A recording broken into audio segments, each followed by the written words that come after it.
Welcome to A Human Perspective, a podcast where I'll be sharing work and personal experiences and learnings. I will also chop it up with guests from time to time who will also share their own perspectives. I can't promise everything you hear on this podcast will always be right, but I can promise to always give you a human perspective. My name is Lola Oguntoken, and I'm your host. Let's go. With more companies choosing remote working, or at a minimum, following a hybrid model than ever seen before, we are navigating uncharted waters en masse. We're trying to understand what works and how to work in this new space, whilst considering the realities of juggling and prioritising personal lives and well-being. One of the more tricky and also most important parts of working remotely effectively is the ability to build good relationships professionally and personally, both inside and outside of your team. But how on earth do you do that when you no longer have the opportunity to quickly speak to Ade across the desk about a message you just received, or share your own experiences or advice on a particular client after overhearing Lucy have a dicey conversation over Zoom? You're not able to ask Piotr if you'd like to pop out for a coffee to get some fresh air and, more importantly, catch up on his latest dating escapades. You won't see Marie sit back at her desk and stare at her screen red-eyed and looking defeated after receiving a personal call. We're simply not able to interact and be there for each other the way we used to. And the reality is, though working from home is more convenient, the increased separation can make easing into a new role or just doing your job a little harder. So how do we tackle this? How do we learn to work remotely more effectively? I have 6 tips I personally feel are crucial to remote working. Before we get started, I'd like to address company culture. It's very important to understand the culture of your business and the culture of your team, both in their current states and ideal states. How do you work, communicate, and interact today? What's working well? What could be better or scrapped? How can best practices be embedded in an organic way? Understand the needs of your team in order to put in place solutions that keep them connected and empowered. Now let's get on with these tips, shall we? First up, we have communication. Communication is one of the toughest pieces of this puzzle. Under-communicating is dangerous and can increase the feeling of insecurity. Over-communicating can become exhausting, take a mental toll, and quickly lose its value. Decide how best to share information within the team. Consider how team members currently communicate and ask what works best for them.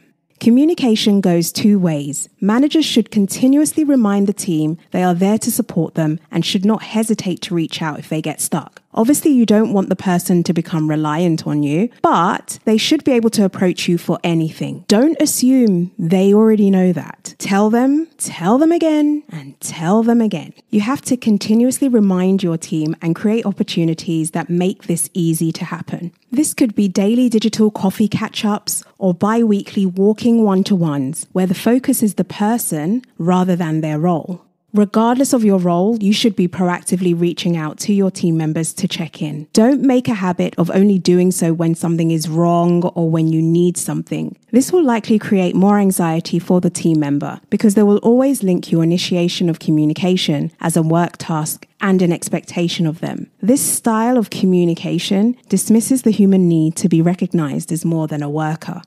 Next up, clear goals. This one is for managers.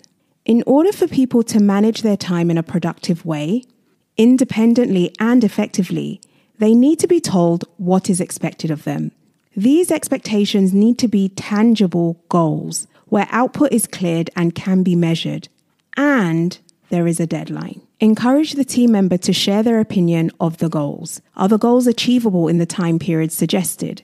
What is currently on the team member's plate? Do they have capacity? What support do they need? Is anything missing? What are we not considering? This then means the goals are mutually agreed in a realistic way, making the agreement a partnership rather than an act of handing down instructions. Once goals have been agreed, give team members the time and space to own and do their work. This is where having deadlines comes in. If the project spans over months, then agree check-in points. This way, the team member is clear on what they need to do, by when, and will feel they have autonomy and room to do their work. If your manager has not given you goals or objectives, you should be arranging a meeting with them ASAP. Discuss your objectives, agree deadlines, and a review date. This way, you're both held accountable through the commitment to review, and there are no misunderstandings around expected results.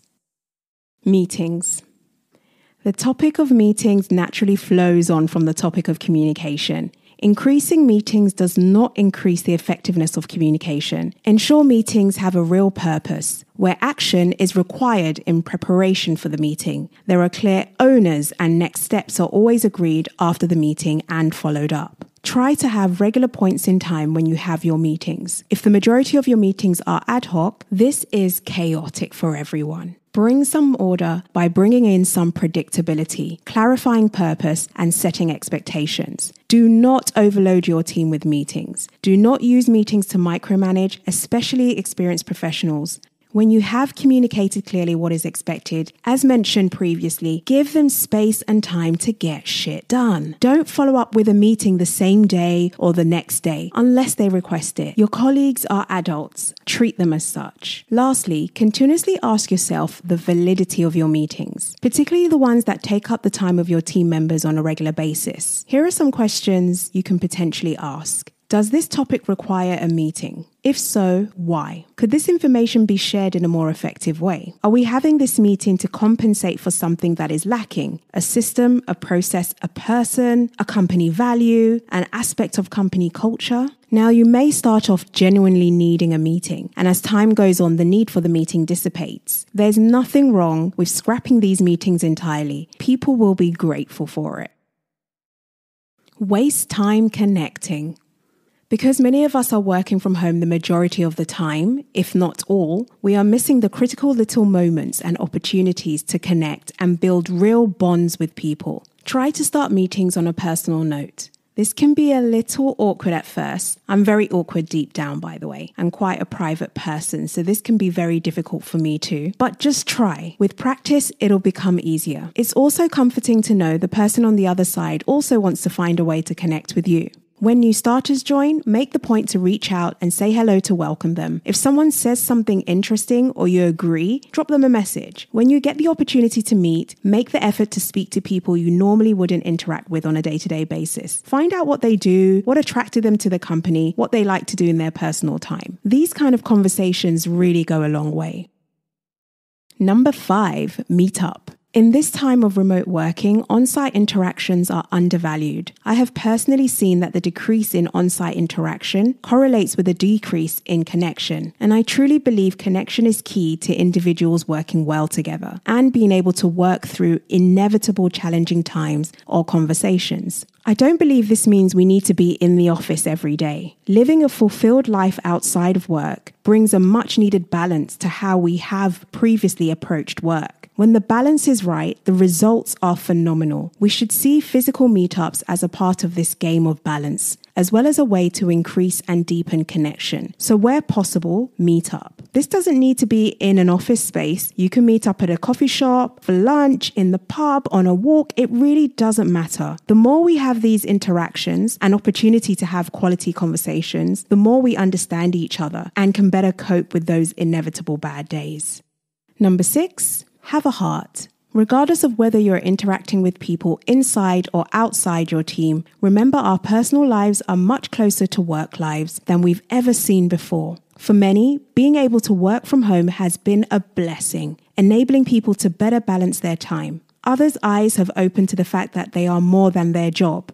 They are paying more attention to their personal lives, and they are learning how to balance the two in ways that simply weren't possible in the past. The flip side of this is there is often a lot going on at home that people, no matter how comfortable they are with you, may never share. The reasons for not sharing are various and many, but it is worth bearing in mind anything could be happening with the individual or someone they love. This doesn't mean you avoid having hard conversations. They are needed, but rather than being accusatory, try to understand what has taken place and what can be done to ensure things are better the next time. People will have bad days, weeks, or even a series of bad months. Be encouraging and supportive, so when it's your turn to have a bad day, week, or month, they can hopefully do the same for you.